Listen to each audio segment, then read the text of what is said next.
क्या आप जानते हैं माता सिद्धिदात्री की कथा के बारे में? नहीं तो हम सुनाते हैं माता सिद्धिदात्री की कथा को सुनाते हैं और आपका हमारे चैनल जी व्रत पर्व त्योहार में स्वागत है। उस प्राचीन काल की बात है जब ब्रह्मांड एक अंधकार में शून्य था, कोई प्रकाश, कोई सृष्टि, कोई जीवन नहीं। तभी महाशक्ति की दिव्य आभा उस अंधकार को चीरते हुए प्रकट हुई। ये तेजस्वी प्रभा निराकार रूप में फैली और धीरे धीरे देवी का रूप धारण कर लिया। वही देवी महाशक्ति सृष्टि की आदिदाता, नवरात्रि की अंतिम रूप मां सिद्धिदात्री के रूप में प्रतिष्ठित हुई। उनके उदय से ब्रह्मा, विष्णु और शिव त्रिदेवों को दर्शन हुआ और वे उनके चरणों में अपनी भूमिका और शक्ति की प्राप्ति तथा जिम्मेदारियों की पहचान करने हेतु तपस्थलों की ओर चल पड़े। अगर आपकी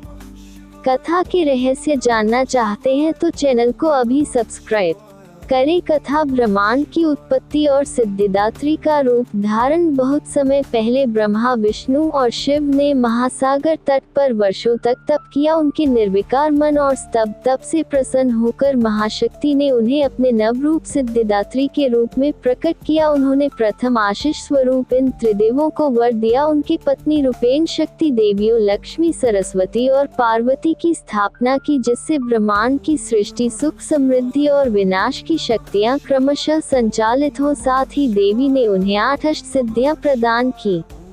अनिमा, परम लघु रूप, महिमा विशाल, विस्तार, गरिमा, भारी वजन, लघिमा, अत्यंत नगण्य, प्राप्ति, सर्वत्र व्याप्ति, प्राकाम्य, इच्छा सिद्धि, ईशित्व, स्थायित्व, सत्ता और वशित्व, अन्य सभी पर प्रभुत्व। इसके अतिरिक्त उन्हें 10 अन्य द्वितीयक सिद्धियां और 9 रत्न भी प्रदान हुए, जो ब्रह्मांड की विविध रचना, जीवन और संगठन में सहायक बने। अर्धनारीश्वर रूप और सृष्टि की पूर्ति। सिद्धिदात्री की उपस्थिति से प्रेरित होकर भगवान शिव अर्चना में लीन हुए। उनकी भक्ति से देवी की एक अर्ध रूप की रचना हुई, जिसके एक पक्ष में शिव और दूसरे में देवी, जिसे अर्धनारीश्वर कहा गया। ये रूप शून्य और पूर्णता दोनों फलित करता है।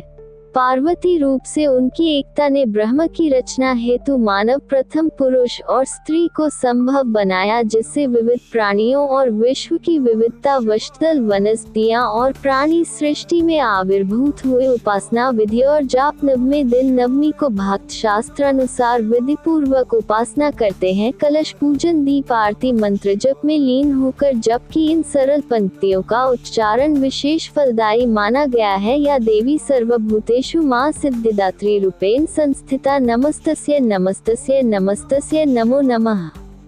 मन से पूरी श्रद्धा एवं विश्वास के साथ इसका जाप करने पर भक्त की इच्छाएं, आत्मशुद्धि, चिंतन, ध्यान और आत्मानुभूति की प्राप्ति होती है। साधक सांसारिक इच्छाओं से विमुक्त हो दिव्य लोकों का अनुसरण करने लगता है। इस प्रकार मां सिद्धिदात्री की पूजा न केवल शक्ति प्राप्ति का मार्ग है, बल्कि उसके पार जाकर मोक्ष, आत्मशक्ति और परम चैतन्यता का द्वार खोलती है। इष्ट सिद्धियों से ऊपर उठकर जो साधक उनके भीतर रमता है, वह आत्म साक्षात्कार की ओर अग्रसर हो चुका होता है। नवमी के पावन दिन इस दिव्य साधना के माध्यम से हम स्वयं को देवी के चरण कमल में समर्पित करें, जिससे अंत के प्रेम, शांति और शाश्वत आनंद का अनुभव हो सके। चैनल को सब्सक्राइब करें और ऐसी और भक्ति कथाओं के लिए जुड़े रहें। वीडियो पसंद आया हो तो लाइक करें, शेयर करें और सब्सक्राइब करना न भूलें। और हाँ, कमेंट में जय माता दी लिखें और अपने दोस्तों के साथ शेयर जरूर करें, जिससे ये वीडियो और लोगों तक पहुँचे। जय माता दी लिखें। ऐसी ही आध्यात्मिक कथाओं के लिए जुड़े रहिए हमारे साथ। जय माता सिद्धिदात्री। ओम दुर्गाय नमः।